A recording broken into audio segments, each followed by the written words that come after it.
Hello, I'm going to quickly go over all the settings of my new Cosmic Eye shader. Let's get started. To start off, we have Pupil Glow Color. Pupil Glow Color controls the outer ring surrounding the pupil. Pupil Solid Color controls the inside of the pupil. Pupil Glow Hue Shift and Pupil Solid Hue Shift work exactly as you would expect. They're simply hue shifts for those colors. Pupil Glow Brightness controls how much the glow contributes to the overall color of the eye. This can be turned up to really intense or barely noticeable. Pupil size does exactly what you would expect. It controls the pupil size, with larger values being a smaller pupil. Pupil vertical offset controls where the pupil sits vertically on the eye. Increasing this moves it down, decreasing this moves it up. Pupil parallax controls how inset the pupil is, with 1 being the max value and -3 being the minimum value for a slight pop-out look.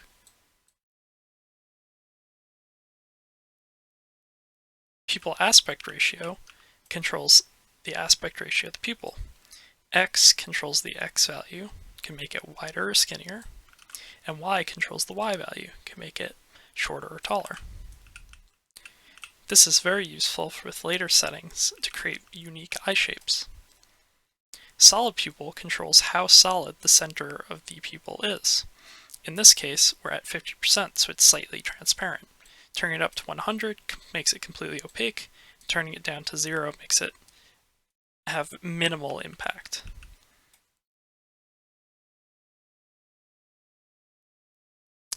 Alternate heart shape selection controls the alternate shapes for the pupil. We have heart, star, and diamond. Using the alternate shape pupil slider, we can lerp between the default circular pupil and those shapes. This is what each looks like.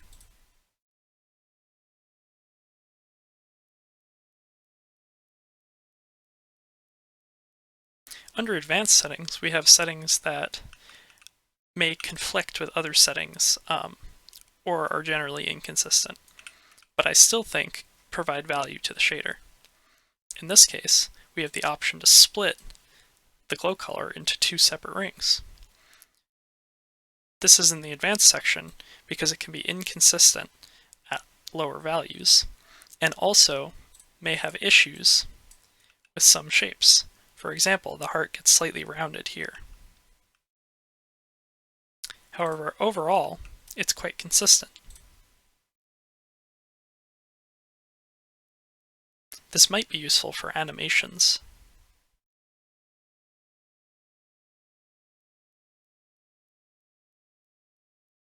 Now let's get into background settings.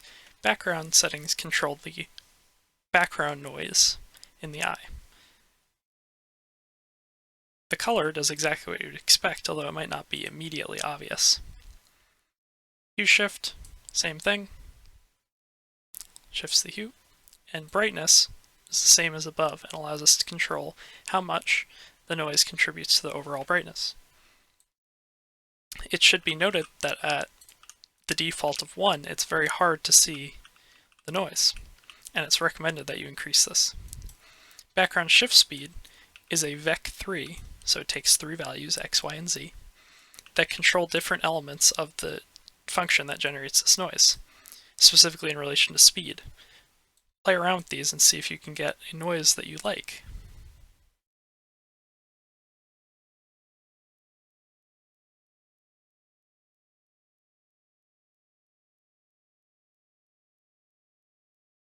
The advanced section under background settings has intensity in it. This one can create a very, very cool corrupt appearance, but does that by going into negative or overloading values, color values.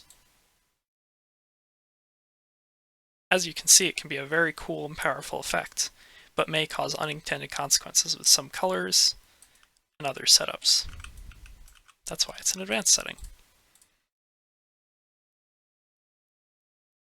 Sparkle settings has to do with the little sparkles that fall down the eye. Sparkle's glow color works like all the other glow colors. You can see that sparkles in particular have a very large effect on the overall color of the scene, but simply turning up the brightness of other elements, in this case, you can make this blue for example, can quickly diminish that impact.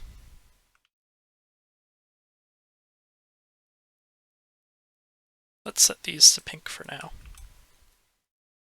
Hue shift works exactly like you'd expect, and so does the brightness.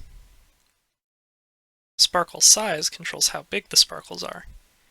This value can get very large to the point where it covers everything up, but adds an extra cool element of effects that can be obtained using it. Sparkle's particle number controls how many of these individual stars are in your eye.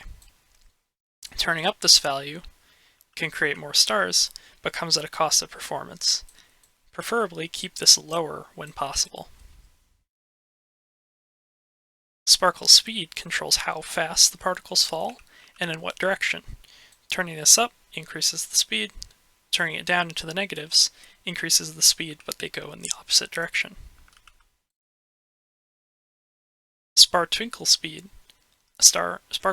twinkle speed, controls how the stars twinkle. If we turn this up a lot, you can see what I mean.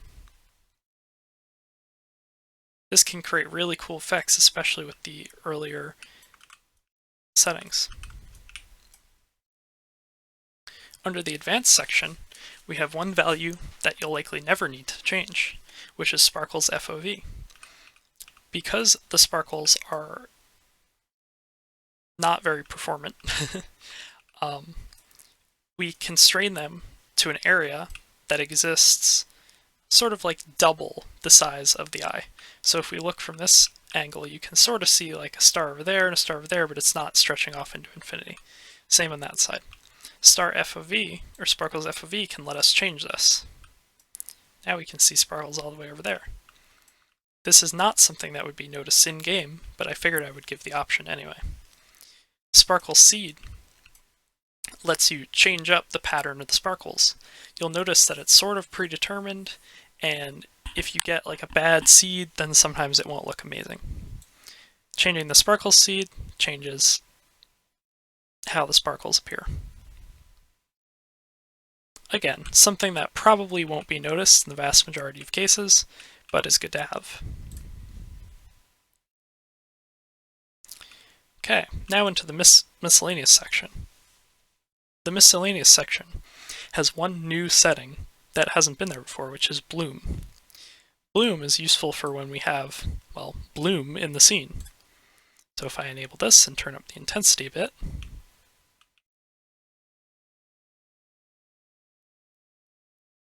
let's grab that material, we can see that turning up the bloom, well, makes the material bloom. This can be very harsh in some cases if you turn it up too much, and so you'll have to be careful with that and preferably test it in editor before bringing it into game. Turning up intensity values can also cause bloom, but is less reliable. Okay. Surface vignette and parallax vignette are the same on all of my other shaders, but I'll quickly go over them. In this case, this is the first time you're seeing one of these. Surface vignette controls the vignette on the surface, so you can still look behind it.